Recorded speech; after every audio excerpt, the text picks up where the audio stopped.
আজ রাত 12টার পরে আমাদের বিবাহবার্ষিকী।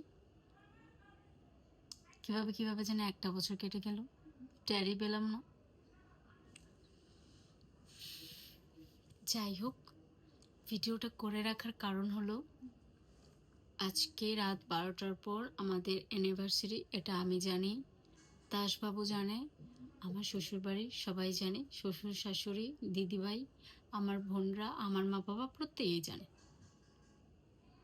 এখন বিষয় হচ্ছে দাসবাবু তো জানে, এখন আমি দেখব দাসবাবুর তরফ থেকে আমি কোনো সারপ্রাইজ পাই কিনা, মানে আমাকে উইশ করে কিনা, এটাই। যদি উইশ না করে ক্যামেরা অন রেখে অনেক ঝগড়া করব, অনেক। আর যদি উইশ করে সেটাও ক্যামেরা আমি রেখেই সব কিছু তোমাদের সাথে শেয়ার করব। ভাবছি একটা শাড়ি পরবো, কিন্তু আবার ভাবছি যদি শাড়ি পরি, যদি আমাকে উইশ না করে, তাহলে তো আমার, তো যাই হোক, নিজেও তো একটা সারপ্রাইজ দিতে পারি না, নিজেরও তো একটু নিজেরও তো একটু দায়িত্ব আছে সারপ্রাইজ দেওয়ার, তাই না? ভাবছি আমি একটু শাড়ি পরবো, অবশ্যই তোমাদের সাথে শেয়ার করব কি হয়। এখন ভিডিওটা আপলোড করব না, এখন যদি আপলোড করি ভিডিওটা, তাহলে ও সতর্ক হয়ে যাবে, ও একটা কোনো কিছু প্ল্যান করে নিয়ে আসবে, বা আমাকে সারপ্রাইজ দিয়ে ফেলবে, বা আমাকে উইশ করে ফেলবে। আমি এখন কিছুই বলবো না, ভিডিও আপলোড করব না, দেখবো শুধু 12টা অবধি ও কি করে।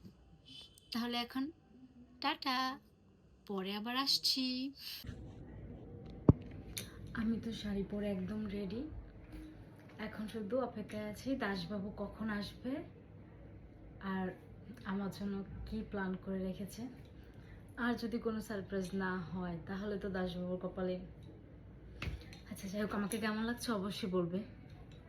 আমি ক্যামেরাটা এখানে সেট করছি, কেননা দাসবাবু দেখবে না। দেখি, আমি শিওর জানি না ভাই আমার জন্য সারপ্রাইজ আছে কি না। যদি না থাকে তোমরা কিন্তু এটাকে নর্মালভাবে নিও।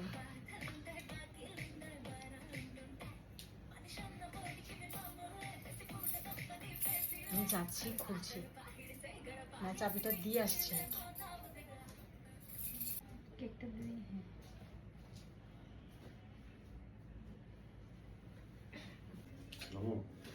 বার করবো।